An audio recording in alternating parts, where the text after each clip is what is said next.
মাহফিলের প্রধান অতিথি আন্দরকিল্লা শাহী জামে মসজিদের সম্মানিত খতিব আওলাদে রসুল আল্লামা আনোয়ার হোসাইন তাহের আল জাবের আল মাদানী মাদ্দাজিল্লুহুল আলিয়া, সম্মানিত অতিথিবৃন্দ, মঞ্চে বসা জাতীয় নেতৃবৃন্দ, সামনে বসা মুসলমান ভাইরা, পর্দার আড়ালের সম্মানিতা মা এবং বোনেরা, প্রশাসনের ভাইরা, প্রাণ প্রিয় ঢাকাবাসী,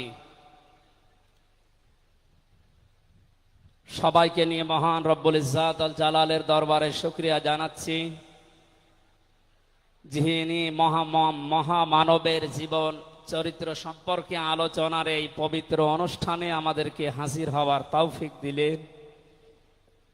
জবান খুলে বলছি আলহামদুলিল্লাহ। কথা বলার প্রথমে আমি স্মরণ করছি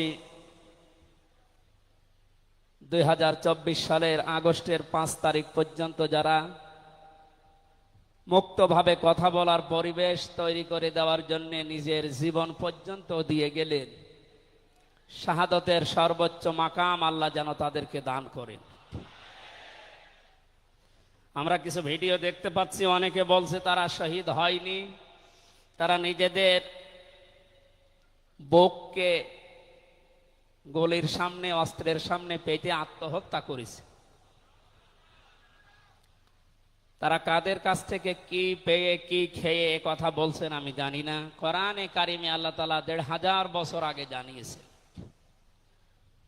শহীদ এই শব্দটা আমাদের এই বাংলাদেশ, ভারত, পাকিস্তানে যেভাবে ব্যবহার হয়, এটা এত সস্তা বিষয় না, অনেক দামি বিষয়।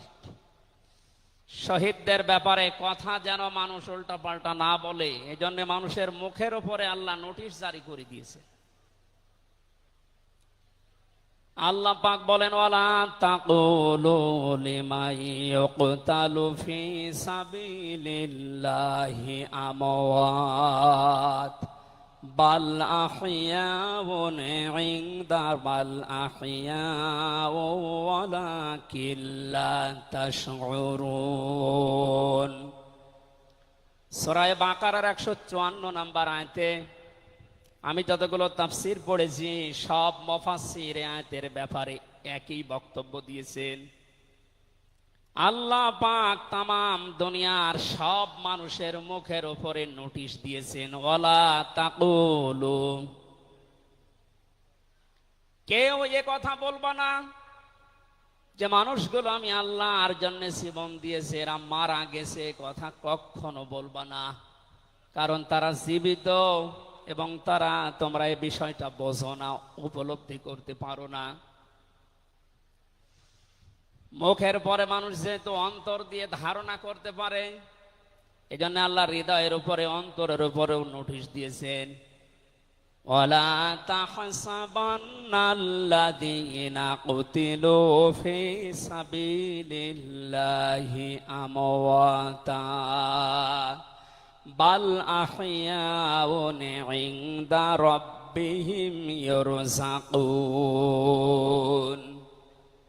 সূরা আলে ইমরানের 169 নম্বর আয়াতে আল্লাহ জানিয়েছেন, মুখ দিয়ে তো বলাই যাবে না যে শহীদরা মারা গেছে, এমনকি অন্তরে ধারণাও আনবে না যে শহীদরা মারা গেছে, বরং তারা জীবিত এবং আমি আল্লাহর কাছে তারা রিজিক প্রাপ্ত হচ্ছে। বলেন আল্লাহু আকবার। এই আয়াতটা যে 100% বাস্তব। আমি কিছুদিন আগে গিয়েছিলাম গাইবান্ধা, বাংলাদেশ ইসলামী ছাত্র শিবিরের সদস্য ছিলেন ভাইটা। আগস্টের 5 তারিখের আগে তিনি জীবন দিয়েছেন জালিমের বুলেটের সামনে। শহীদ সাব্বির হোসাইন, 1 মাস পরে তার কবর ভেঙে গিয়েছিল এই বৃষ্টির পানিতে। তাজা রক্ত কবর থেকে বের হতে দেখা গিয়েছে। একটা মানুষ যদি খাবার না খাবে তাহলে রক্ত পেল কোথায়? এজন্য এগুলো যারা ছড়াচ্ছেন, আমরা আশা করব এই বিষয়গুলো আর সামনে নিয়ে আসবেন না। আমরা কোরআনে কারিমের আয়াতের উপরে 100% বিশ্বাস করি এবং এ কথা বলি। জালেমের জুলুমের সামনে যারা নিজের জীবন পর্যন্ত দিয়ে গেলেন আগস্টের 5 তারিখের আগ পর্যন্ত, প্রত্যেকেই শহীদ যাদের ঈমান আছে, এবং আল্লাহ তাদেরকে যেন শাহাদাতের সর্বোচ্চ মাকাম দান করেন, বলেন আমিন। কোথায় ছিলাম আমরা আর কোথায় আছি এখনো বাস্তবতা টের পান না। কিছুদিন আগে বাংলাদেশ জামাত ইসলামের কেন্দ্রীয় আমিরে জামাত ডক্টর শফিকুর রহমান কুষ্টিয়াতে গিয়েছিলেন। প্রায় 5,000 মানুষকে নিয়ে তিনি একটা অনুষ্ঠান করলেন। যারা 16 জন শহীদ হয়েছিল কুষ্টিয়ায়, বাংলাদেশ জামাত ইসলামের পক্ষ থেকে 2 লক্ষ করে টাকা তাদের পরিবারের হাতে তিনি তুলে দিলেন। প্রায় 2.5-3 ঘন্টায় অনুষ্ঠানগুলো আমরা দেখলাম। বলেন তো, আগস্টের 5 তারিখের আগে 5,000 না, এরকম মানুষ যদি 5 জন এক জায়গায় হইতো 14টা মামলা হয়ে যেত। কোথায় ছিলাম আমরা আর কোথায় এখন পৌঁছিয়েছি, এরপরও যদি এটাকে কেউ নিয়ামত মনে না করে। গতকালকের একটা জরিপ আমি পেয়েছি, বাংলাদেশে 100 জনের 14 জন এখনো পর্যন্ত আপা আপনি ঘাবড়াবেন না, আমরা নরম হয়ে যাই, এ দলে আছে। 100 জনের কতজন? 100 জনের 28 জন এখনো পর্যন্ত থালা নেওয়ার জন্য খুব তাড়াতাড়ি করছে। আমি নাম নাই নিলাম।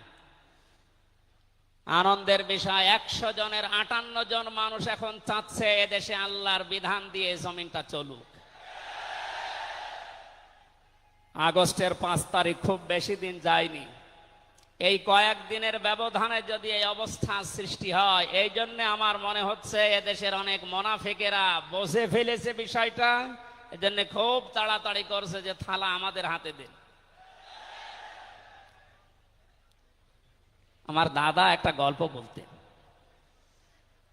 এক লোক বিবাহ করার পরে বাসর রাতে বউকে রেখে একটু বাইরে গেছে। দাদি শাশুড়ি এসে বলছে, আমার কিন্তু পতি চাই, তুমি কি করবা আমি জানি না। নতুন বউ ডাক দিয়ে বলছে, দাদি শাশুড়ি আমার একটু সময় দেন, আপনার পতি হবে, অসুবিধা নেই। শাশুড়ি এসে বলছে, বৌমা আমার কিন্তু নাতি চাই। ঠিক আছে, আমার সময় দেবেন তো। দেবর আর ননদ এসে বলছে, ভাবি আপনি কি করবেন আমরা জানি না, আমাদের কিন্তু ভাতিজা চাই। কিছুক্ষণ পরে স্বামী এসে বলছে, বউ তুমি কি করবা আমরা জানি না, আমার বেবি চাই। বউ মাথা উঁচু করে বলছে, তোমরা কি সব পাগলের বংশ? আমার এখনো কিছুই হয়নি, এরপরে 10 মাস 10 দিন সময় লাগবে, তারপরে কারো বেবি চাই, কারো ভাতিজা চাই, কারো নাতি চাই, সব হবে। আমারে তো সময় দেবেন নাকি? 15.5 বছরে যে জঞ্জাল তৈরি হয়ে আছে, 1-1.5 মাসে পরিষ্কার করা সম্ভব? আপনি কি মনে করেন? যারাই দায়িত্ব পেয়েছে ছাত্র জনতার হাত থেকে, দেশের মানুষের হাত থেকে, তাদেরকে তো একটু সময় দেবেন নাকি? কুষ্টিয়াতে বাংলাদেশ জামাতে ইসলামের শ্রদ্ধাভাজন আমির উনি সাংবাদিকদের জানিয়েছেন, আমরা সম্মানজনক এবং যুক্তিপূর্ণ সময় তাদেরকে দিতে চাই, যেন দিনের ভোট আর রাতে না হয়। কথা বলেন না কেন? সুতরাং সম্মানজনক সময় নিয়ে তারা ঠিক ব্যবস্থা করবে। যারা খুব তাড়াতাড়ি করছেন, 10 মাস 10 দিন সময় দেবেন না, এমনিতেই বেবি উনি কি ফ্ল্যাক্সি লোড করে নিয়ে আসবে বাড়ি থেকে। সুতরাং আমরা চাচ্ছি, সংস্কার যখন আরম্ভ হয়েছে দেশে, 1628টা চেয়ার আছে এই দেশের মেন চেয়ার, এই চেয়ার না, যিনি পালিয়েছে তার চেয়ার থেকে শুরু করে এদেশের ওসি সাহেবের চেয়ার পর্যন্ত আপনি গণনা করবেন, 1628টা চেয়ার হয়। আমরা চাই খুব তাড়াতাড়ি যারা দায়িত্বে আছেন, এই 1628টা চেয়ার যেন খুব তাড়াতাড়ি পরিবর্তন করা হয়, কারণ এগুলো সব ওই জালেমদের দোষ। এগুলো পাল্টিয়ে বৈষম্যের শিকার হয়ে 15.5 বছর যারা ওএসডি হয়েছিলেন, যারা নিজেদের চেয়ার পর্যন্ত পৌঁছাতে পারে নাই, আমরা চাই তাদেরকে এই সমস্ত জায়গাগুলোতে দেওয়া হোক। জালেমদেরকে আল্লাহ হেদায়েত দেয় না, তার বাস্তব প্রমাণ কালকের একটা কল রেকর্ড। একজনের জন্মদিন নাকি গোপালগঞ্জে পালন করতে দেয়নি এক ওসি সাহেব, এই জন্য বাইরের দেশ থেকে তাকে হুমকি দিচ্ছে যে তার নাম লিস্ট করে রাখো, আমি যদি কোনোদিন আসি তার খবর কর।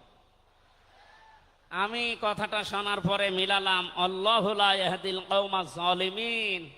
আল্লাহ যে ইহদি দিয়েছেন মোজারে, বর্তমান ভবিষ্যৎ, প্রেজেন্ট ফিউচার, আল্লাহ তাআলা জানিয়েছেন যে আমি জালেমদেরকে হেদায়েত দিচ্ছি না, দেবও না। কালকের কল রেকর্ড শোনার পরে আমার মনে হচ্ছে ওনার কপালে হেদায়েত নেই এবং আল্লাহ দেবেও না। নয়তো এত কিছু হওয়ার পরেও এই লোকটা হুমকি দিতে পারে, আপনার বিশ্বাস হয়? হেদায়েত চাই না, কারণ আমরা হেদায়েত চাইলেও আল্লাহ দেবেন না। জালেমদের হেদায়েত দেবেন না, আল্লাহ নিজে জানিয়েছেন। কারণ জালেমদের বিরুদ্ধে মামলা দায়ের করবে আল্লাহ নিজে। এটা আমি বানালাম। সূরা শূরা 25 নম্বর পারা 6 নম্বর পৃষ্ঠার 13 নম্বর লাইনের 42 নম্বর আয়াতে আছে, ইন্নামাস সাবিলু আলাল্লাযিনা ইয়াযলিমুনান নাস, ইলা আখিরি আয়া। আল্লাহ পাক বলেন, অবশ্যই আমি আল্লাহ নিজে মামলা দায়ের করব, কেস করব, অভিযোগ দাখিল করব তাদের বিরুদ্ধে যারা মানুষ হয়ে মানুষের বিরুদ্ধে জুলুম করে। আল্লাহ ইয়াজলিমুন আল মুসলিমুনা দেননি যে মুসলমানদের উপরে যারা জুলুম করে, ইয়াজলিমুন আন নাস দিয়েছেন যারা মানুষের উপরে জুলুম করে, অত্যাচার করে। এরা আমির হামজার মামলার আসামি না, এরা সরাসরি আল্লাহর মামলার আসামি। 1628 জন যারাই ছিলেন আর আপনারা কিন্তু বাংলাদেশের কারো মামলার আসামি না, সবাই এখন আল্লাহর মামলার আসামি। মামলার বাদী যত বড় হয় মামলা তত কঠিন হয় এবং জামিন পাওয়াও তত কঠিন হয়। আপনারা জানেন আমি 3টি বছর জেলে ছিলাম। আমার যে মামলা ছিল, আমার মনে হয় যদি সাজাও লাগিয়ে দিত সর্বোচ্চ 3 মাস। কিন্তু মামলার বাদী যেহেতু একেবারে আল্লাহর ওলি, এই জন্যে বহুবার মামলা সিএমএম কোর্ট, জজ কোর্ট, হাইকোর্টে ওঠার পরও বলে না, হবে না। এই কয়েকদিন আগে মামলা আমার সব খারিজ হয়ে গেছে। আমি মনে করলাম মাননীয় আদালতকে প্রশ্ন করি যে আমার এই মামলা তো আপনার কাছে 3 বছর ছিল, এতদিন তো কিছুই করেননি, হঠাৎ এখন বলছেন কোনো দোষ নেই, সব বেকসুর খালাস করে দিলাম। মামলাটা হাতে নিয়ে উনি বলছে এর ভেতরে তো কোনো মাল ম্যাটারেস নেই, কি দিয়ে বিচার করব, সব বাদ দিয়ে দিলাম। তো এতদিন এই কথা বললে তো আমার 3 বছর জেলে থাকা লাগে না। উনি এইটাই বলতো যে হুজুর আমার হাত বাঁধা ছিল। কি বাঁধা ছিল? এখন যেহেতু হাত খোলা, ন্যায় বিচার করতে পারছেন, আমরা চাই এদেশে যত চেয়ার আছে সব হাত যেন আবু সাইদের মতো এভাবে খোলা থাকে। এভাবে হাত খোলা চান না? কিয়ামতের আগে কোন জালেম এদেশের চেয়ারে আর আসতে পারবে না ইনশাআল্লাহ। সতর্ক থাকা লাগবে আমাদের। এজন্য যারা তাড়াহুড়া করছেন আপনারা একটু শান্ত হন। আগে 10 মাস 10 দিন সময় দেন, বাসর হোক। কথা বলেন না কেন? আমি আর নিচে নামলাম না। আল্লাহ আপনাদেরকে সম্মতি দান করুন, আমিন। দরুদ আর সালাম পড়ছি আমাদের নবী মুহাম্মদ রাসূলুল্লাহ সাল্লাল্লাহু আলাইহি ওয়াসাল্লামের প্রতি। আজকে সেই বিকাল 3টা থেকে শুরু করে রাত 9টা পর্যন্ত এদেশের পতিত দশা আলেমদের মুখে, ইসলামিক চিন্তাবিদদের মুখে এবং জাতীয় নেতৃবৃন্দের মুখে আপনারা নবীর সিরাত সম্পর্কে বিভিন্ন কথা শুনতেছেন। আমি লাইভ দেখছিলাম। আমার আজকের আলোচনার বিষয় রাসূল সাল্লাল্লাহু আলাইহি ওয়াসাল্লাম কেন একমাত্র আদর্শ। এই পয়েন্টের উপরে কোরআন শরীফ থেকে, হাদিস থেকে আমি 18টা পয়েন্ট বের করেছি। খুব সংক্ষেপে এর উপরে আপনাদের সামনে কথা উপস্থাপন করার চেষ্টা চালাবো ইনশাআল্লাহ। ওমা তাওফীকি ইল্লা বিল্লাহ। জবান খুলে কোরআনের এই সোনালী আয়াতটা একটু পড়েন। আউযু বিল্লাহি মিনাশ শাইতানির রাজিম। বিসমিল্লাহির রহমানির রহিম।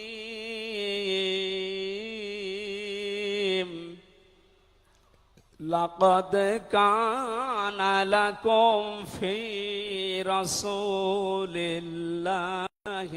উসওয়াতুন হাসানাহ। সাদাকতা ইয়া রব্বানা। সূরা আহজাব 21 নম্বর আয়াতের প্রথম অংশ আমরা তেলাওয়াত করলাম। আমার আলোচনার বিষয় হচ্ছে বিশ্বনবী কেন একমাত্র আদর্শ। এ পৃথিবীতে বহু মানুষকে আমরা আদর্শের সৈনিক হওয়ার ঘোষণা দিতে শুনি, তারা স্লোগান পর্যন্ত দেয়, আমরা সবাই অমক সেনা, ভয় করি না বুলেট বোমা। আজকের আলোচনার পর এটা ক্লিয়ার হবে, বিশ্বনবী বাদ দিয়ে অন্য কারো আদর্শের সেনার ঘোষণা যদি কেউ দেয়, এ মারা গেলে নবীর সুপারিশ থেকে বঞ্চিত ও চির জাহান্নামী। আমরা যেহেতু মানুষ এবং আমরা মুসলিম, আমরা জাহান্নামে যেতে চাই না। এই ছোট্ট ভুলের কারণে এই ভুলটা আজকে শুধরিয়ে নেব ইনশাআল্লাহ। সূরা আহজাব কোন সূরা বলেন তো? এটা ক্লাস চলছে, ছাত্রের মতো জবাব দেবে। আহজাব শব্দের শাব্দিক অর্থ দল সমূহ। এর এক বচনে হচ্ছে হিজবুন। হিজবুন মানে দল। পৃথিবীতে দল আছে দুইটা। প্রশ্ন আসতে পারে, বাংলাদেশে প্রায় ৭৩টার উপরে দল, আর দল দুইটা মানে? হ্যাঁ, দল একটা হচ্ছে আল্লাহর দল, একটা হচ্ছে শয়তানের দল। আমরা সামনে বিস্তারিত ওই দুইটা দলের উপরে কথা বলবো ইনশাআল্লাহ। দল করা লাগবে এই ঘোষণা আমির হামজার না আল্লাহর? এই শব্দটা শুনলে অনেকে মানধাত আমলের দিকে নিয়ে যায়। আপনি আলেম মানুষ, হুজুর মানুষ, ইমাম সাহেব মানুষ, আপনি দল দাঁড়িয়ে এগুলো করবেন কেন? কোরআনে কারিমের যদি কেউ একটা আয়াত অবিশ্বাস করে, আর ইমান থাকার কথা। আল্লাহ পাক বলেন, ওয়ালতাকুম মিনকুম উম্মাতুন, তোমাদের ভেতরে অবশ্যই একটা দল থাকতেই হবে। তাহলে দল এই শব্দটা কোরআনে আছে না নেই? দল এই বাংলায় নেই, কিন্তু উম্মাতুন এর শব্দ তো আছে। আমি সেই দিন গাইবান্ধায় ওই দিন আলোচনা করার পরে একজন মুসলিম হয়েছিল, জিজ্ঞাসা করলাম। পরবর্তীতে ওই দিন আলোচনার বিষয় ছিল ভোট। উনি শিক্ষিত মানুষ, আমারে জিজ্ঞাসা করছে, আপনি ভোট এ শব্দ নিয়ে আসলেন, কোরআনে হাদিসে এই শব্দ আছে? এটা তো আরবি। হ্যাঁ আছে। আমানাত শব্দটা কোরআনে আছে। তাফসিরে মারিফুল কোরআন আল্লামা শফি রহমতুল্লাহ আলাইহি আমানতের প্রায় 19টা অর্থ দিয়েছেন। তার ভেতরে অন্যতম অর্থ হচ্ছে ভোট দেওয়া, রায় দেওয়া, সমর্থন দেওয়া। সুতরাং কেউ যদি ভোট এটাকে দুনিয়ার কোন বিষয় মনে করে এড়িয়ে যায়, সে কিন্তু মরণের পরে ধরা খাবে। কথা বলেন, আমরা আখেরাতে আদালতে ধরা খেতে চাই, আমরা বাঁচতে চাই। সুতরাং দল মাস্ট বি, করাই লাগবে। যে দলের কর্মসূচি দুইটা, তারা ভালো কাজে আদেশ করবে, অন্যায় কাজে বাধা দেবে। আল্লাহর ভাষা এরাই হচ্ছে সফল কাম দল। এদেশে যত দল আছে, এই দুইটি কর্মসূচি কারা পালন করে আপনি অবশ্যই দেখতে পাচ্ছেন। আপনার বিবেকের কাছে প্রশ্ন করে আপনি সামনে আগাবেন ইনশাআল্লাহ। তাহলে নবীজি আমাদের জন্য একমাত্র আদর্শ কেন? এর এক নম্বরে আমি পেয়েছি, তার জীবনটা আমাদের কাছে পরিষ্কার। এই কারণে পৃথিবীতে আমরা যত নেতা নেত্রীকে মেনে চলতে দেখি, যে কোনো রাজনৈতিক দলের নেতা নেত্রী আপনি হন, ওই রাজনৈতিক দলে যাকে মানেন তার চরিত্র জীবন আপনার কাছে কিন্তু পরিষ্কার না। কথা বলে না কেন? আমি নাম ধরেই বলছি, আওয়ামী লীগ যারা করতেন, এখন আওয়ামী লীগ দেশে আছে কিনা আমি জানি না, আছে বললাম ওই যে 14%, ওরাও এখনো পর্যন্ত তওবা করে ফিরে আসার চেষ্টায় আছে। আল্লাহ যেন তাদেরকে তাওফিক দেন। আর যদি হেদায়েত না থাকে, দোয়া করেও তো হবে না, আল্লাহ যেন তাদেরকে মায়ের কাছে পাঠিয়ে দেন। একটু আস্তে বলেন ভাই, এটা জোরে বলার দরকার নেই। জীবনী পরিষ্কার হওয়ার কথা বলছিলাম। যারা করতেন আওয়ামী লীগ, বলেন তো আপনার বিবেকের কাছে, শেখ হাসিনা জীবনে কোনোদিন একটা মিথ্যা কথা বলেনি, এ গ্যারান্টি আপনি দিতে পারবেন? বলেনি? বলেন না। চরমনাই পীরের মুরিদ যারা, তারা কি গ্যারান্টি দিতে পারে সৈয়দ রেজাউল করিম জীবনেও মিথ্যা কথা বলেনি? একজনের ব্যাপারে গ্যারান্টি আছে, আল্লাহ নিজে গ্যারান্টি দিয়েছেন, তার 63 বছরে একটা মিথ্যা কথা নেই।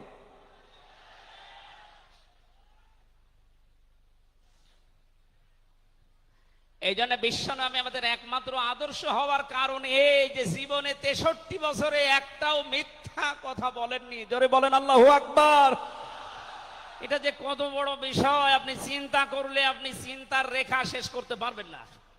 আমাদের দিনের ভেতরে 24 ঘন্টায় কত মিথ্যা আসে, আর তারপর 63 বছরের জীবনে একটা মিথ্যা কথা তিনি বলেননি। 2 নম্বরে পেয়েছি আমি, তিনি উন্নত চরিত্রের অধিকারী ছিলেন। এমন চরিত্র আল্লাহ তাকে দিয়েছিলেন। আমি 3 জন নবীর নাম পেয়েছি, আল্লাহর নামের সাথে তাদের নাম আল্লাহ মিলিয়ে দিয়েছেন। হযরত ইসমাঈল আলাইহিস সালামকে আল্লাহ ডাক দিয়েছিলেন গোলামিন হালিম, আমার সহনশীল বান্দা। হযরত ইসহাক নবীকে আল্লাহ বলেছিলেন গোলামিন আলিম, আমার জ্ঞানী বান্দা। আর মুহাম্মদুর রাসূলুল্লাহকে আল্লাহ ডাক দিয়েছেন ওয়া ইন্নাকা লাআলা খুলুকিন আযীম। জোরে বলেন আল্লাহু আকবার। বৃষ্টি হচ্ছে না বাইরে? এখানে ওঠাউঠি করেন কেন? বসেন বসেন।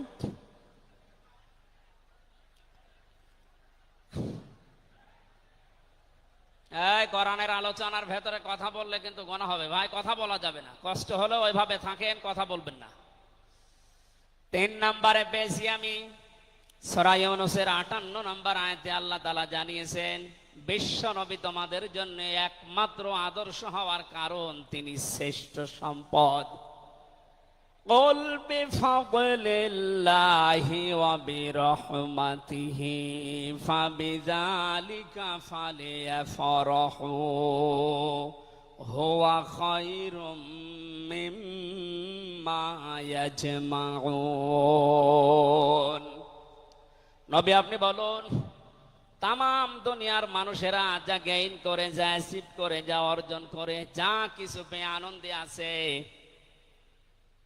আমি আল্লাহর কাছে এই পৃথিবীর শ্রেষ্ঠ সম্পদ হচ্ছে আপনি। জোরে বলেন আল্লাহু আকবার। সুতরাং আপনার আদর্শ পেয়েছে যারা, সে মানুষগুলো যেন আনন্দে থাকে, তারা যেন খুশি হয়। এই জন্য আগস্টের 5 তারিখের আগ পর্যন্ত এদেশের 100 জনের মাত্র 15 জন মানুষ বিশ্ব নবীকে একমাত্র আদর্শ মানতেন। তারা খুশি ছিলেন, রাজি ছিলেন। মাত্র 1 মাস কয়েক দিনের ব্যবধানে এই যে 100 জনের এখন 58 জন মানুষ বিশ্ব নবী ছাড়া আর কাউকে বুঝতে চাচ্ছে না। সময়টা যেতে দেনে দেশের 100 জনের 100 জন মানুষ চাইবে বিশ্ব নবী ছাড়া কারো আদর্শ মানি না। ওকে সংক্ষেপ করছে আমাদের প্রধান অতিথি এসে পড়েছেন। এই জন্য 4 নম্বরে পেয়েছি এই পৃথিবীর ময়দানে বিশ্ব নবী মুহাম্মদুর রাসূলুল্লাহ হচ্ছেন আল্লাহর পক্ষ থেকে আমাদের জন্য, বিশেষ করে মুমিনদের জন্য সবচাইতে বড় অনুগ্রহ। সূরা আলে ইমরানের 164 নম্বর আয়াতে আল্লাহ ঘোষণা দিচ্ছেন লাকাদ মান্নাল্লাহু আলাল মুমিনিনা ইয লাকাদ মান্নাল্লাহু আলাল মুমিনিনা ইয বাআসা ফীহিম রাসূলা ইলা আখির আয়াত। অবশ্যই মুমিনদের জন্য এই পৃথিবীর ময়দানে বিশ্বনবী মুহাম্মদুর রাসূলুল্লাহ আল্লাহর পক্ষ থেকে একটা অনুগ্রহ। আমরা এক একটা আয়াতের ভেতরে বিভিন্ন তাফসীর অনুযায়ী যত কথা আল্লাহ জানিয়েছেন নবীর সম্পর্কে, প্রচন্ড গরম, আপনাদের কষ্ট হবে যেন আমি খুব সামারাইজ করছি। 6 নম্বরে পৃথিবীর ময়দানে বিশ্বনবী একমাত্র আদর্শ হওয়ার পেছনে কারণ এই, তিনি গোটা জাহানের জন্য ছিলেন একমাত্র রহমত। সূরা আম্বিয়ার 107 নম্বর আয়াতে আল্লাহ এই ঘোষণা দিয়েছেন ওমা আরসালনাকা ইল্লা রাহমাতাল লিল আলামিন। বলেন আল্লাহু আকবার। আল্লাহ আলম বলেন না যে শুধু পৃথিবীর জন্য, আলামিন যত জগৎ আল্লাহ বাজিয়েছেন আর যত জগতে আল্লাহর যত সৃষ্টি আছে, এতানাজ্জালুল আমরু বাইনাহুন্না, প্রতিটি জগতে ওই সৃষ্টি অনুযায়ী আল্লাহর বিধিবিধান নাজিল হচ্ছে। যেখানেই যেই সৃষ্টি আছে প্রত্যেকটা সৃষ্টির জন্য মুহাম্মদুর রাসূলুল্লাহ হচ্ছেন আল্লাহর পক্ষ থেকে রহমত। বলেন সুবহানাল্লাহ।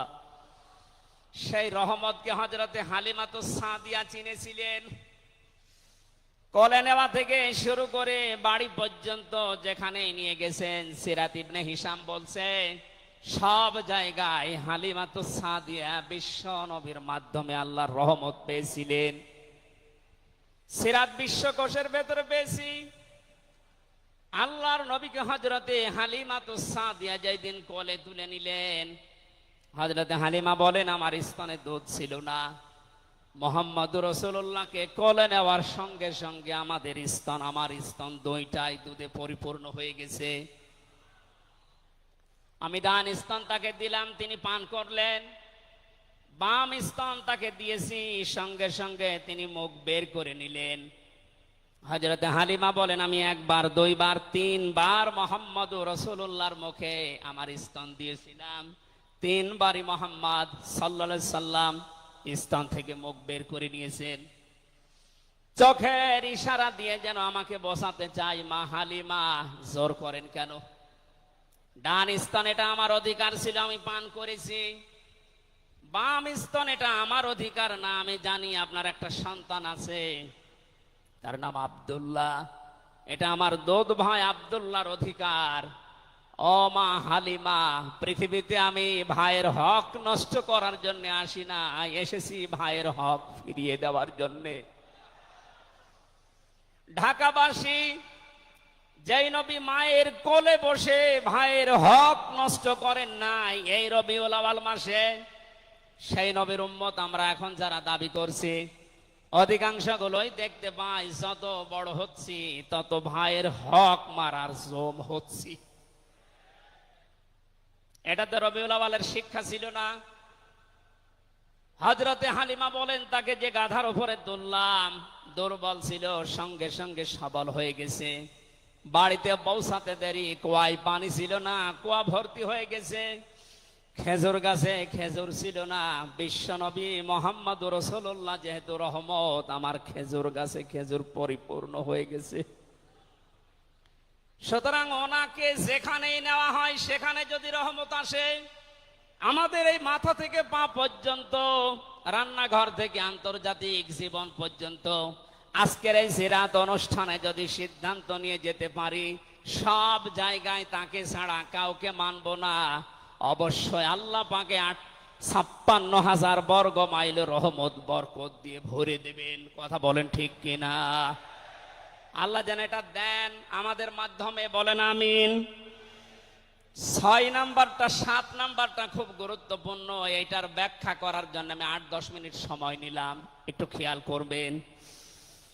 বিশ্বনবী আমাদের একমাত্র আদর্শ, এই কারণে 7 নাম্বার পয়েন্টে আমি কোরআন থেকে নিয়েছি। গনা মাপের গ্যারান্টি শুধু তার আদর্শ অনুসরণের মাধ্যমে। পৃথিবীতে বহু মানুষ আছে, বহু বিশ্ব নেতার দাবি অনেকে করছে, অনেকে বিশ্ব মানবতার দাবি করছে, অথচ বিশ্ব নেতা হওয়ার জন্য যে 7টা কোয়ালিটি লাগে আমরা অধিকাংশ মানুষের ভেতরে পাই না, আন্দাজে শুধু ঢোল বাজায়। এ পৃথিবীতে বিশ্ব নেতার দাবি করতে পারেন নবীরা, রাসূলরা। কথা বলেন ঠিক কিনা? এই পৃথিবীতে বিশ্ব নেতৃত্ব দেওয়ার দাবি করতে পারে নবী রাসূলরা। এ কথার সাথে একমত আছেন? আমরা একজন নবীর নাম বলছি, হযরত ঈসা রূহুল্লাহ। তিনি জন্মের পরে তার জাতির লোকেরা তাকে অবৈধ, হারামজাদা, এরকম উল্টা পাল্টা নাম দিয়ে ডাকতো। হযরতে মরিয়ম আলাইহিস সালামের কাছে যখন জিজ্ঞাসা করেছে জাতির লোকেরা বিয়ে হয়নি, সন্তান পেলে কোথায়, খুব খেয়াল করে শুনবেন।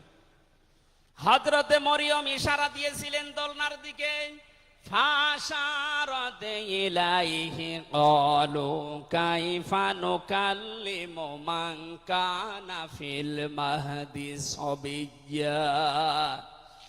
তিনি ইশারা দিয়ে বললেন এই যে দোলনায় যে ছেলেটা আছে ওকে জিজ্ঞাসা করো ওর জন্মের পরিচয় বলতে পারবে। ওরা বলছে ছোট্ট বাচ্চা কথা বলবে কি করে? সঙ্গে সঙ্গে দোলনা থেকে হযরতে ঈসা তারা এই জাতির লোকের এই কথার উত্তর দিয়েছেন, জবাব দিয়েছেন, ক্বালা ইন্নী আবদুল্লাহ আতানিয়াল কিতাবা ওয়া জাআলানি নাবিয়্যা ওয়াজআলানি মুবারাকান আইনামা কুনতু ওয়া আওসানি বিস-সালাতি ওয়াজ-যাকাতি মা দুমতু হাইয়্যা। বলেন আল্লাহু আকবার। দলনা থেকে হযরত ঈসা বললেন, আমি অবৈধ সন্তান না, আমি জারজ না, আমি আল্লাহর বান্দা।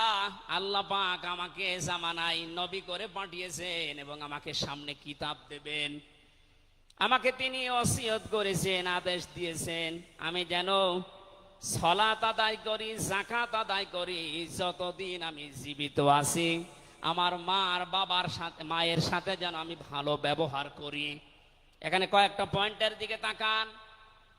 হযরতে ঈসা তিনি নিজের পরিচয় দিতে গিয়ে প্রথমে বললেন, আমি আব্দুল্লাহ, আল্লাহর বান্দা। আল্লাহ আমাকে জামানার নবী করে পাঠিয়েছেন এবং কিতাব সামনে আমাকে দেবেন। আজ পৃথিবীর ময়দানে যারা বিশ্ব নেতা হওয়ার কথা জানায়, যাদেরকে দাবি করা হয়, দেখেন তো এ মানুষগুলোর বাবা এক ধর্মের, মা আর এক ধর্মের। জন্ম আপনার আগে বৈধ হওয়া লাগবে, এরপরে বিশ্ব নেতা। যে 7টা পয়েন্ট আছে আয়াতের তাফসিরে, অত জোরে বলার দরকার নেই, আপনি বুঝলেই হবে। বিশ্ব নেতা হওয়ার জন্য প্রথম কোয়ালিটি থাকবে, আপনার জন্ম হওয়া লাগবে বৈধ। এ পৃথিবীর প্রত্যেকটা নবীর জন্ম ছিল বৈধ, কোন নবী অবৈধ না। কথা বলেন। অথচ এখন অনেককে এমন দাবি করে আকাশে তোলা হচ্ছে যার মা এক ধর্মের, বাবা আর এক ধর্মের। আমি বাকি 6টা নাই বললাম। ঢাকাবাসী, এবার আসেন তো সূরা আলে ইমরানের 131 নম্বর আয়াতের এই ব্যাখ্যাটা বলার জন্য আমি এই আশপাশে যাচ্ছিলাম। বিশ্ব নবীকে অনুসরণ করলে জীবনের গোনা মাপের গ্যারান্টি দিয়েছেন কে? এতদিন আয়াত যেভাবে শুনেছেন ওইভাবে না, যেহেতু এখন ডিজিটাল যুগ, ডিজিটাল কায়দায় শোনা লাগবে। কুল ইন কুনতুম তুহিব্বুনাল্লাহা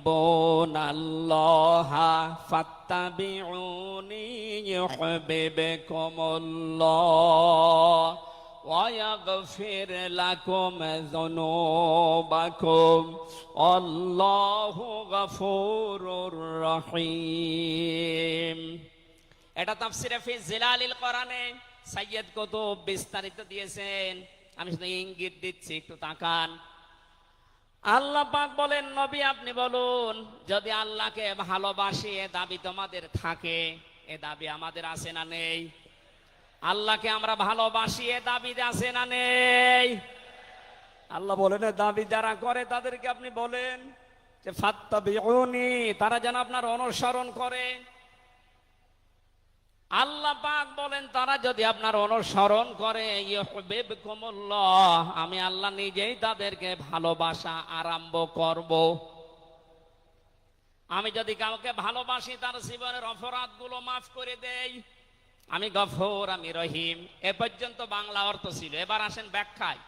এদিকে আসেন আপনারা, এদিকে আসেন। ফাত্তাবিউনি, আমার অনুসরণ করো, আমাকে দেখে দেখে চলো।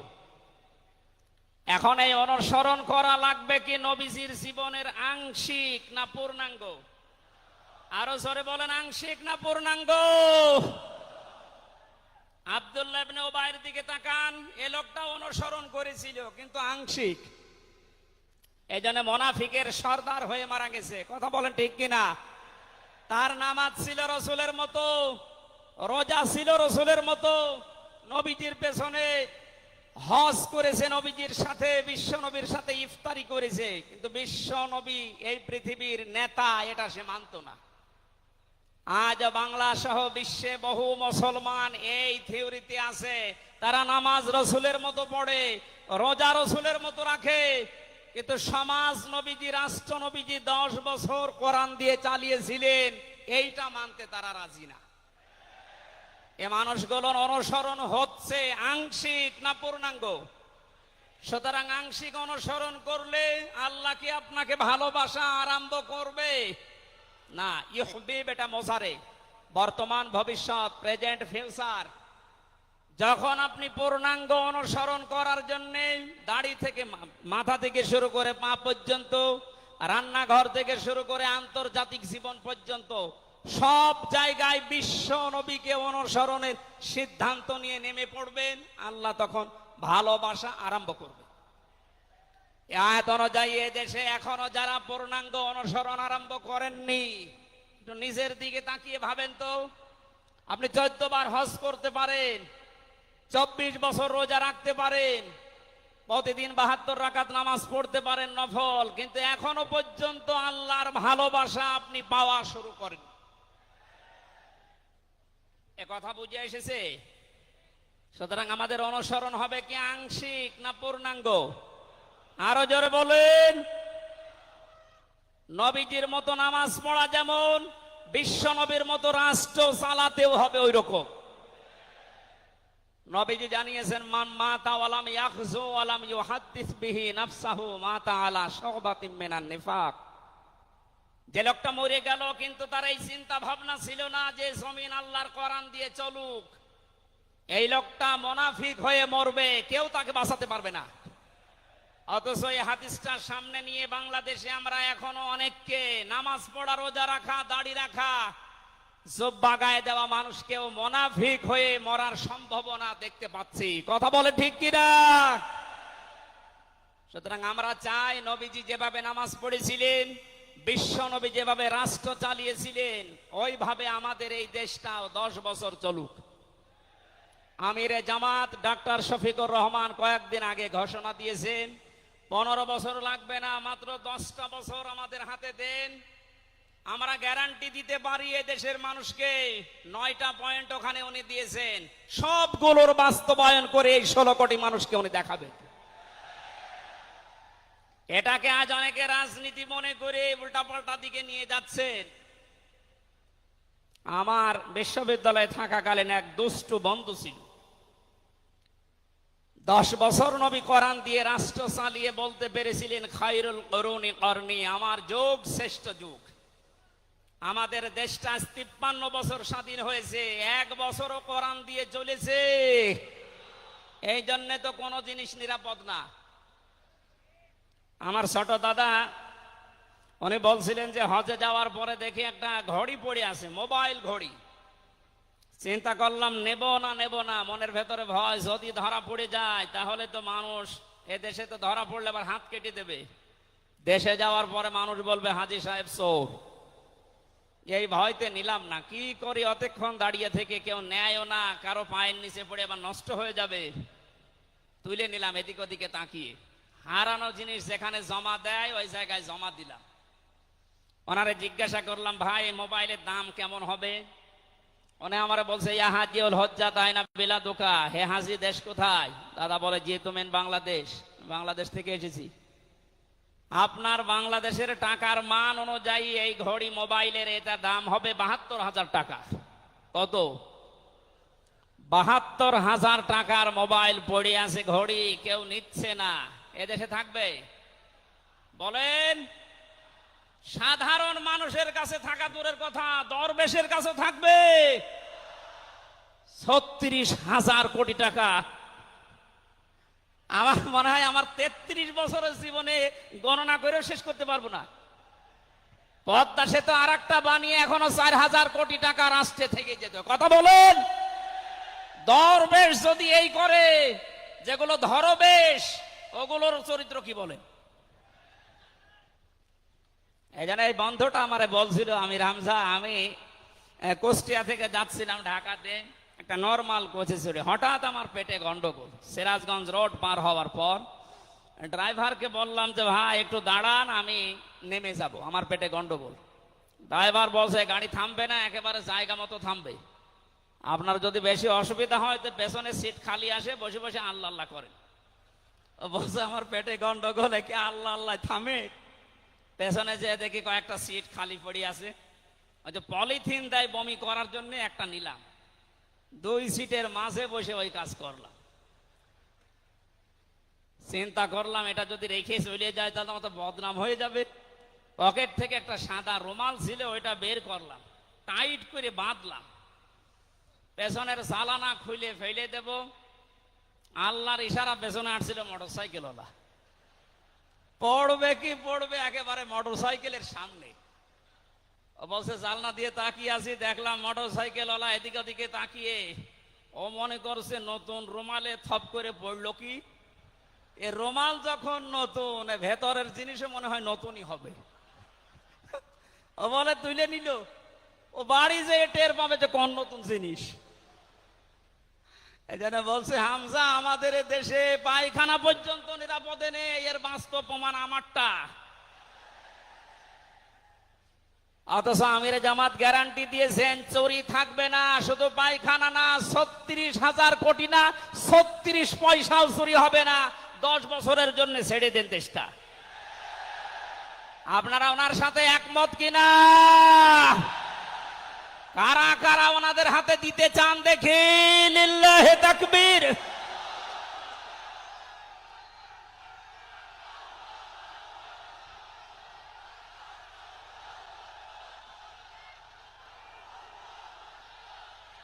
আলহামদুলিল্লাহ ভাই, এটা রেকর্ড হচ্ছে। এটা শুধু এই সামিয়ানার নিচে নেই, 18 কোটি মানুষ শুনতেছে। যারা এই ময়দানের থেকে হাত তোলা দেখে তারাও হাত তুলেছে। আমরা চাই এই হাত যেন আল্লাহর জন্য আপনারা তোলেন, মানুষকে দেখানোর জন্য না। সুতরাং আমরা যদি বিশ্ব নবী মোহাম্মদুর রাসূলুল্লাহর অনুসরণ আংশিক করি, আল্লাহর ভালোবাসা পাওয়া এখনো আমরা আরম্ভ করিনি। এই হিসাবে দেশের অনেক পীর, অনেক ইমাম, অনেক খতিব, অনেক আলেম, অনেক জনতা এখনো আল্লাহর ভালোবাসা পাওয়া আরম্ভ করেনি। গোনা মাফ, জান্নাত তো দূরের কথা। কারণ আল্লাহর ভালোবাসা যে পাওয়া আরম্ভ করবে, তার জীবনের গোনাগুলো আল্লাহ মাফ করবে, তাকে জান্নাতে দেবে। সুতরাং রাসূলুল্লাহ আমাদের একমাত্র আদর্শ হওয়ার কারণেই তাকে অনুসরণ করলে এই গ্যারান্টি পাওয়া যায় যে জীবনের গোনা আল্লাহ মাফ করে দেন। জোরে বলেন সুবহানাল্লাহ। 9 নম্বরে পেয়েছি, বিশ্ব নবীর সাথে কেউ যদি বেয়াদবি করে তাহলে সে ধ্বংস হয়ে যাবে। আপনি তাকান, তার আপন চাচা আবু লাহাব, এরা যদি সিরাতুন নবী মাহফিল, আমাদের ঢাকাতে এগুলো হয়তো নেই, এগুলো চট্টগ্রাম আর সিলেট বিভাগে বেশি পাওয়া যায়। রবিউল আউয়াল মাস আজকে শেষ, এ মাস আসলেই অনেককে দেখি নবীর জন্ম নিয়ে, নবীর মিলাদ নিয়ে আনন্দে আত্মহারা হয়ে যায়। পরিষ্কার ভাষায় বলছি, বাংলার মানুষেরা নবীর মহাব্বত, নবীর ভালোবাসা মাস্ট বি লাগবেই। কিন্তু নবীর জন্ম নিয়ে, নবীর মিলাদ নিয়ে যদি কেউ শুধু আনন্দ করে মেতে থাকে, নবীর আদর্শর কোনো খোঁজ নেই, আপনি এই মুহূর্তে জেনে নিতে পারেন যে আপনি জাহান্নামী। তার প্রমাণ নবীদের আপন চাচা আবু লাহাব আর আবু তালেব। এই দুইজন চাচা নবীর আদর্শ পেয়ে খুশি ছিল না, তারা নবীর জন্ম পেয়ে খুশি ছিল। নবীর মিলাদে, নবীর জন্মে তারা এত খুশি হয়েছিল, আবু লাহাব নিজের কাজের মেয়েকে পর্যন্ত আজাদ করে দিয়েছিল। আবু তালিব নিজের সন্তান হযরতে আলীকেও কাছে রাখতো না।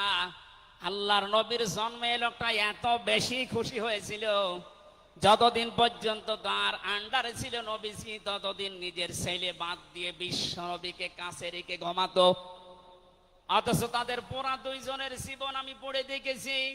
দুইজন চাচা, বিশ্ব নবী মোহাম্মদুর রাসূলুল্লাহর দুইজন চাচা শুধু নবীর জন্ম মিলাদ নিয়ে আনন্দে ছিল, আদর্শ পেয়ে তারা আনন্দ করে নাই, মেনে নেয় নাই। জন্য দুইজনেই জাহান্নামী। বলেন নাউজুবিল্লাহ। সিস্টেম অপর পৃষ্ঠায় দেখুন, আরো দুইজন চাচার নাম আমরা জানি, হযরতে হামজা, হযরতে আব্বাস রাদিয়াল্লাহু তাআলা আনহুমা।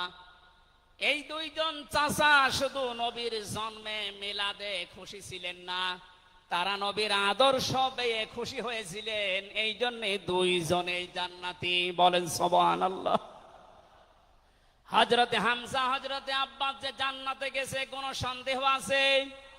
আল্লাহ কোরআনের আয়াত নাযিল করেছেন তাদের নামে, রাদিয়াল্লাহু আনহুম ওয়া রাদু আন। আল্লাহ পাক বলেন আমি তাদের উপরে রাজি হয়ে গেছি যেমন তারা আমার উপরে রাজি।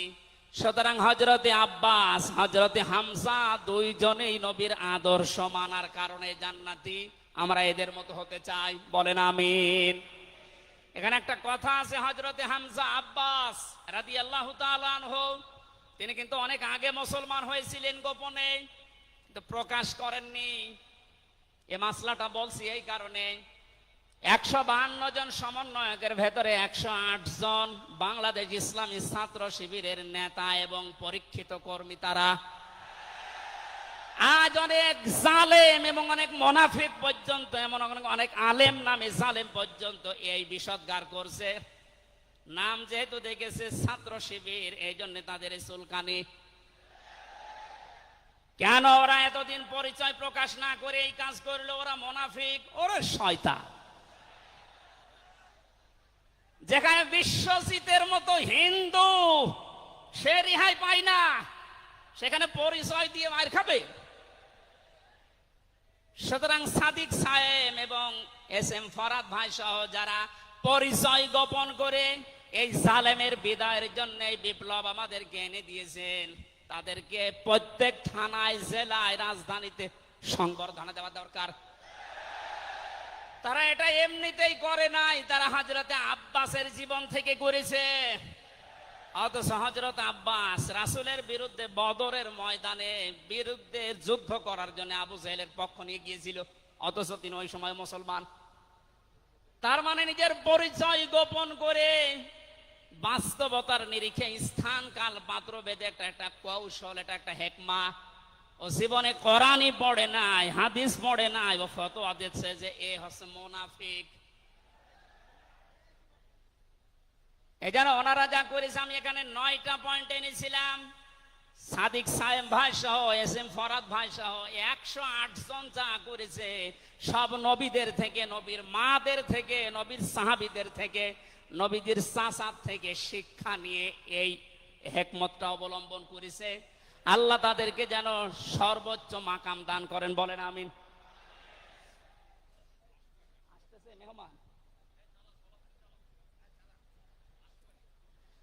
বেয়াদবি করলে যে মানুষের জীবন ধ্বংস হয়ে যায় রাসূলের সাথে, তার প্রমাণ পেয়েছি নবীর এই চাচা আবু লাহাবের জীবন থেকে। বিশ্ব নবী যখন সাফা মারওয়া এই পাহাড়ের উপরে উঠে দাওয়াত দিচ্ছিলেন, এই লোকটা ডাক দিয়ে বলেছে, তাব্বালাকা লিহাযা জামাতানা ইয়া মুহাম্মদ, হে মুহাম্মদ তুমি ধ্বংস হয়ে যাও। তাফসীরের কিতাবে সূরা লাহাবের তাফসীরে পড়েছে, আবু লাহাব মুহাম্মদুর রাসূলুল্লাহকে শুধু ধ্বংস হয়ে যা এ কথা বলে নাই। সামনে একটা পাথর ছিল, পাথরটা হাতে নিয়ে নবীজির দিকে এভাবে নিক্ষেপ করেছিল। ঢাকাবাসী খুব খেয়াল করে শোনেন, এখানে আমার 2টা পয়েন্ট আছে।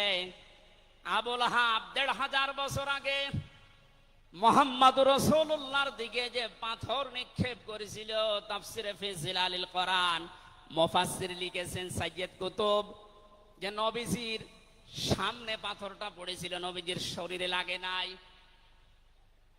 আল্লাহ পাক সঙ্গে সঙ্গে তার জন্য কোরআনের আয়াত নাযিল করলেন, শুধু এই হাতের জন্য না, তাব্বাত ইয়াদা আবি লাহাবি ওয়া তাব।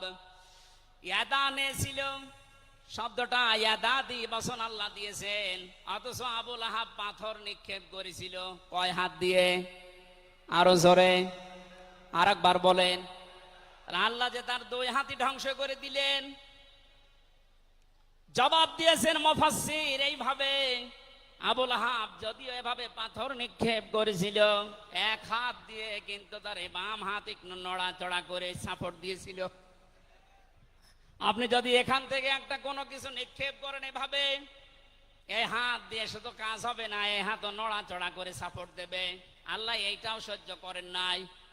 নবীজির বিরুদ্ধে যারা অবস্থান নিয়েছে, যে যতটুকু তার সাথে যারা সাহায্যে ছিল, সহযোগিতায় ছিল, আল্লাহ তাদেরকেও ধ্বংস করে দিয়েছেন।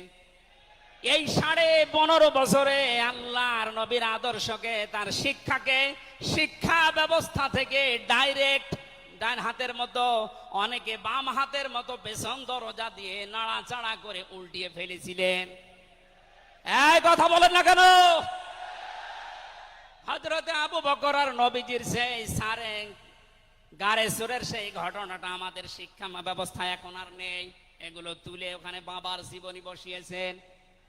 সুতরাং নবীজিকে যারা আঘাত দিয়ে শিক্ষা ব্যবস্থা থেকে 96% মুসলমানের এই দেশে নবীর আদর্শ বাদ দিয়ে অন্য কাউকে যারা বসাতে চেয়েছিলেন, যারা ডাইরেক্ট এগুলো করেছিলেন, যেগুলো মন্ত্রণালয়ের দায়িত্বে ছিল, বাম হাত দিয়ে যারা পেছন দরজা দিয়ে নাড়াচাড়া দিয়েছেন, উপদেষ্টা মণ্ডলের ভেতরে 2 জন আছে, তারা সমকামিতা প্রমোট করছেন, আমরা শুনতে পাচ্ছি।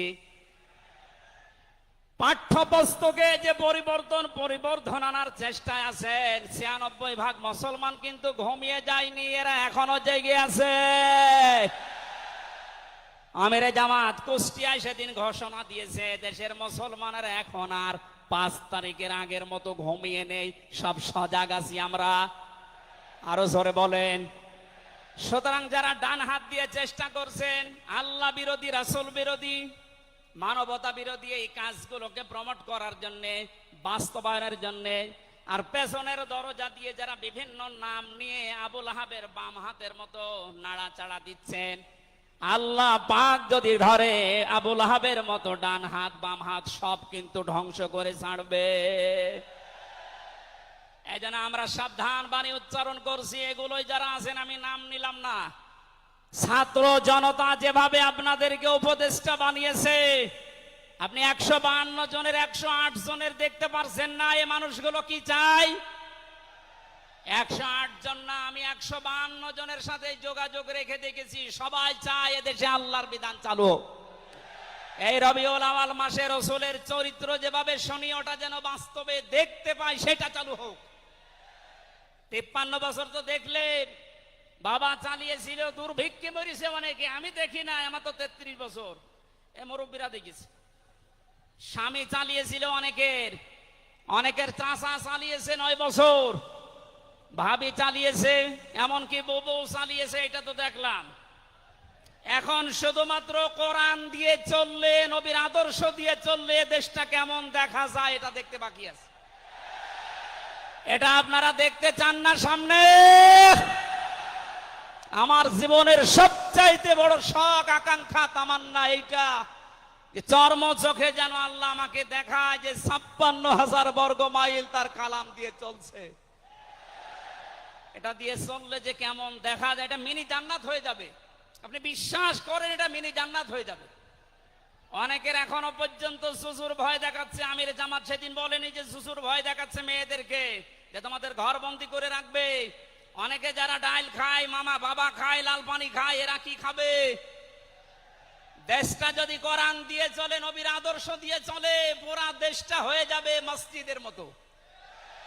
মসজিদে প্রবেশ করলে যত বড় বিড়ি খোর হোক, যত বড় ডাইল খোর হোক, যত বড় বাবা খোর হোক, আর লাল পানি যেই খায়, ওই পরিবেশে গেলে কেউ কি চাইবে যে একটু লাল পানি খাই?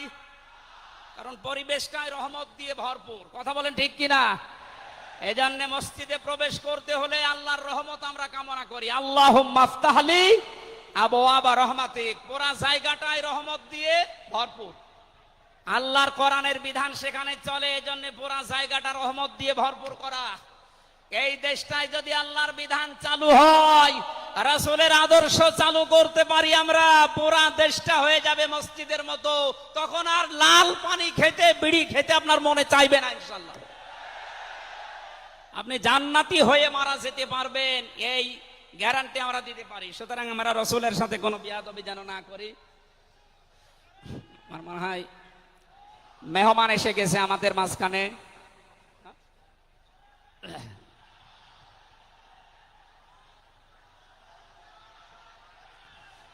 লিল্লাহি তাকবীর।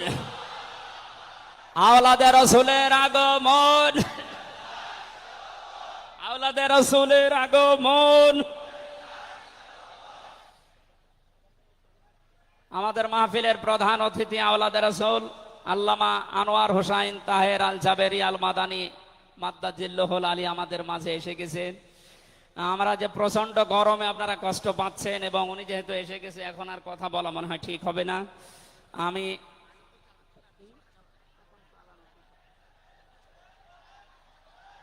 এই এখানে যা বসা আছে সব আমার উস্তাদের উস্তাদ। এই জন্য আমি কথা বলতে চান, পয়েন্টগুলো শেষ করছি। 10 নম্বরে পেয়েছি তিনি শরীয়ত প্রণেতা, হ্যাঁ বললে হালাল, না বললে হারাম, সুতরাং তার সম্মান অনেক বেশি। 11 নম্বরে তিনি ছিলেন দাঈ ইলাল্লাহ, তিনি ডাকতেন শুধুমাত্র আল্লাহর দিকে। কার দিকে? আমি একটা পয়েন্ট এখানে বলি, খুব খেয়াল করে শুনবেন। সূরা হামিম সেজদার 33 নম্বর আয়াতটা এতদিন যেভাবে শুনেছেন ওইভাবে না, একটু ভালো করে খেয়াল করে শোনেন। আল্লাহ পাক বলেন, ওমান আহসানু কাওলাম মিম্মান দাআ ইলাল্লাহি ওয়া আমিলা সালিহান ওয়া ক্বালা ইন্নানি মিনাল মুসলিমিন। ওই লোকটার কথার যাই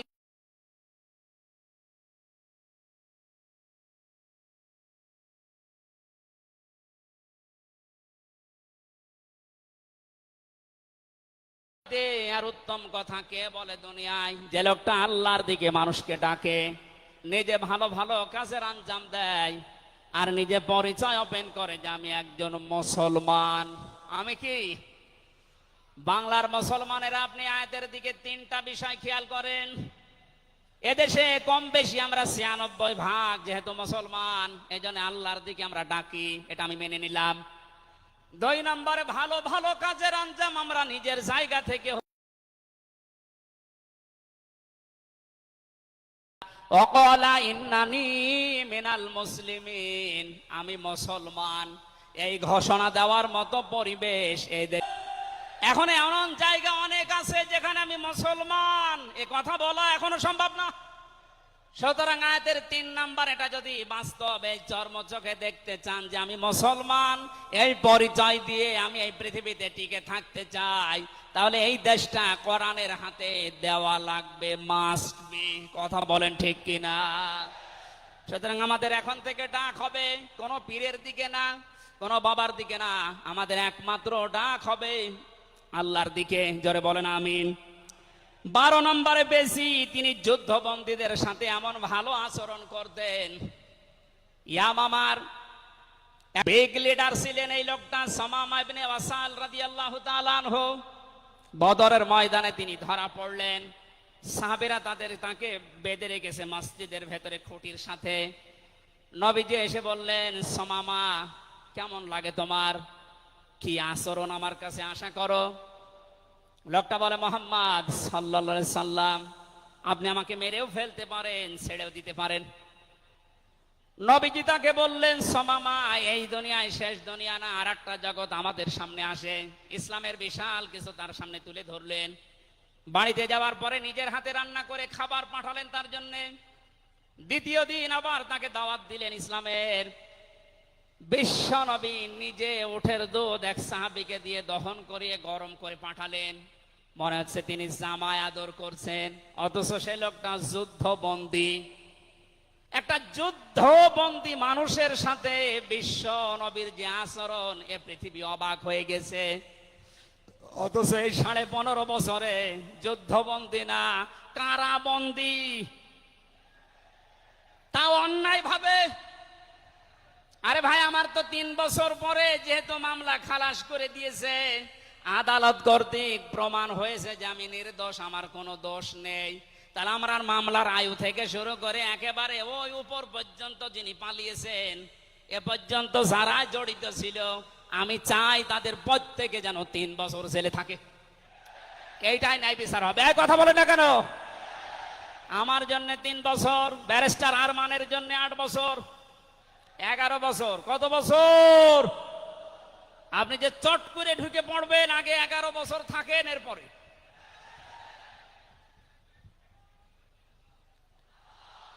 সুতরাং বাস্তবতা এইটাই। শত্রুদের সাথে তিনি যুদ্ধবন্দীদের সাথে কি আচরণ করলেন, আর আমরা অন্যায় ভাবে কারাবন্দীদের সাথে আমি তো অন্যেরটা জানি না, নিজেরটার সাথে বলছি। এই যে মুরব্বী মানুষ বসে আছে মাওলানা রফিকুল ইসলাম খান, এই মুরব্বীর পায়ে বেড়ি দিয়ে, হাতে হ্যান্ডকাপ দিয়ে, মাথায় দড়ি দিয়ে মনে হচ্ছে গরু টেনে নিয়ে যাচ্ছে। আমার 11 ঘন্টা টাঙিয়ে রেখেছিল, অথচ নিজেরাই বলছিল যে আপনার কোনো দোষ নেই, আমরা জানি। তো দোষ নেই, আমরা ধরে রেখেছেন কেন, ছেড়ে দেন। বলে না, উপরের নির্দেশ। কোথায় পৌঁছিয়েছিল দেশটা। আর তারা এই রবিউল আউয়াল আসলে একদিন ছুটি দিত নবীর জন্মদিন পালন করার জন্য। নবীর আদর্শের কোনো খোঁজ খবর তাদের কাছে নেই। এই ওসামা ইবনে ওয়াসাল নবীজির আচরণ দেখে শেষ পর্যন্ত বাপদাদার ধর্ম ত্যাগ করে ইসলাম কবুল করেছিলেন।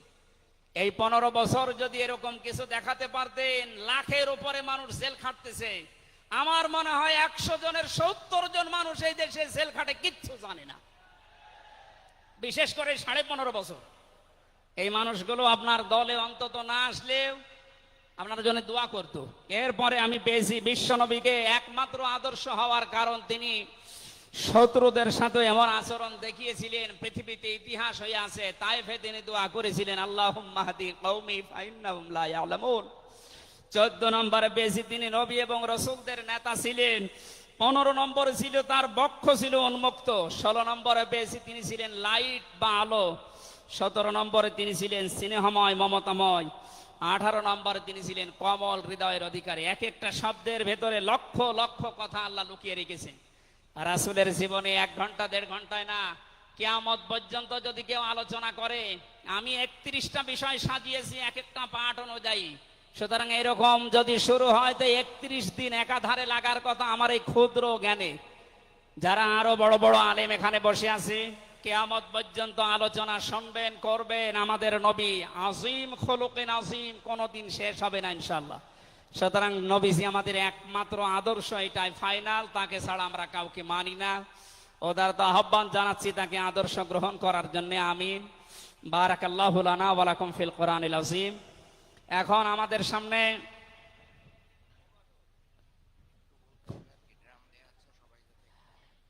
এমনিতেই অনেক খরচ হয়েছে মাহফিলের জন্য, আপনারা দেখতে পাচ্ছেন কত টাকা খরচ। আপনি হিসাব করলে আপনার হিসাবে ধরবে না। আবহাওয়ার কারণে ব্যবস্থাপনার কয়েক গুণ খরচ হয়ে গেছে। প্যান্ডেলের ভেতরে বাইরে ড্রাম দেওয়া আছে। আল্লাহর দিকে তাকিয়ে নবীজির এই সিরাত, বিশ্ব নবীর আদর্শ যারা গ্রহণ করবেন বলে আপনারা আশাবাদ ব্যক্ত করলেন, তাদেরকে বলছি মুক্ত হস্তে আপনারা একটু দান করে যাবেন। জাতীয় সিরাত বাস্তবায়ন কমিটি আগামীতে আবার এর চাইতে আরো বিশাল আকারে নবীর জীবনে আমাদেরকে শোনানোর চেষ্টা করবে ইনশাআল্লাহ। অবশ্যই এটা দিয়ে যাবেন। আমি আজকের মতো বিদায় নিলাম। আমিন। বারাকাল্লাহু লানা ওয়া লাকুম ফিল কোরআনিল আযীম। আসসালামু আলাইকুম ওয়া রাহমাতুল্লাহ। এখন আমাদের প্রধান অতিথি আছে, উনি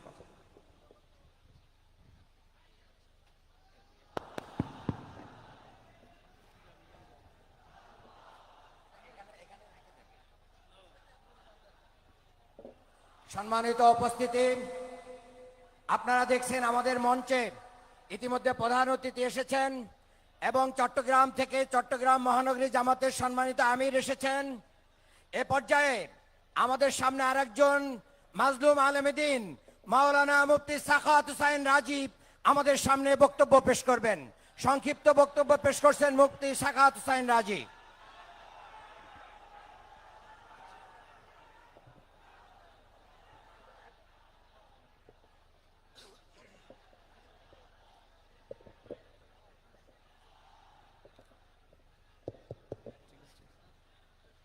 نحمده ونصلي على رسوله الكريم أما بعد قال الله تبارك وتعالى أعوذ بالله من الشيطان الرجيم بسم الله الرحمن الرحيم وما أرسلناك إلا رحمة للعالمين صدق الله مولانا العظيم। জাতীয় সিরাত উদযাপন কমিটি কর্তৃক আয়োজিত আজকের এই বিশাল আয়োজনের মোহতারাম সভাপতি হযরত মাওলানা আবু তাহের জিহাদি সাহেব এবং প্রধান অতিথি আওলাদে রসুল আমাদের সামনে এসে উপস্থিত হয়েছেন। আমরা কোনো আওয়াজ না করি, একটু খেয়াল করে শুনবার চেষ্টা করি। এখন আমি দীর্ঘ লম্বা কোনো বক্তৃতা করব না। গত 16 বছরে এত বড় আয়োজন এই ময়দানে সম্ভব হয়নি। কথা ঠিক না বেঠিক? কেন সম্ভব হয়নি? গত 16 বছর এমন একটা সরকার ক্ষমতায় ছিল যারা রসুলুল্লাহর আদর্শ নয়, বাপদাদার স্বপ্ন বাস্তবায়ন করতে চেয়েছিল, যার জন্য বাংলাদেশে এতটা ব্যাপকভাবে কোথাও সিরাত সম্মেলন করা যায়নি।